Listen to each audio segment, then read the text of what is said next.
नमस्कार. आज आपण मधुमेह नियंत्रणासाठी कोणती योगासने करावी याबद्दल बोलणार आहोत. आजच्या धकाधकीच्या जीवनशैलीत मधुमेह ही एक गंभीर समस्या बनली आहे. औषधोपचारांसोबतच रोजच्या दिनचर्येत विशिष्ट योगासनांचा समावेश केल्यास रक्तातील साखरेचे प्रमाण नियंत्रित ठेवण्यास मोठी मदत होते. योग केवळ शरीराला लवचिक बनवत नाही, तर अंतर्गत अवयवांची कार्यक्षमता देखील सुधारतो. मधुमेहासाठी उपयुक्त योगासने कोणती हे आपण पुढे पाहूया. पहिले आसन मंडूकासन. हे आसन मधुमेहासाठी रामबाण मानले जाते. यात पोटावर दाब पडल्यामुळे स्वादुपिंड उत्तेजित होते आणि इन्सुलिनची निर्मिती वाढते. त्यानंतर पश्चिमोत्तानासन. पुढे वाकून केले जाणाऱ्या या आसनामुळे पोटातील अवयवांचे चांगले मसाज होते. यामुळे पचन क्रिया सुधारते आणि यकृत व स्वादुपिंडाचे कार्य गतिमान होते. अर्धमच्छिंद्रासन.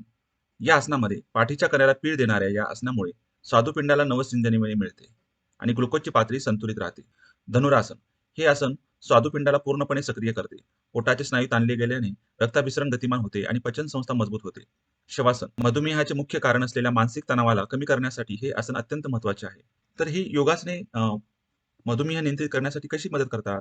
तर स्वादुपिंडाची कार्यक्षमता वाढवतात.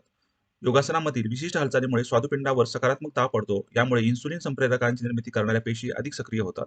ताणतणावामुळे शरीरात कॉर्टिसॉल हार्मोन वाढते, जे रक्तातील साखर वाढवते.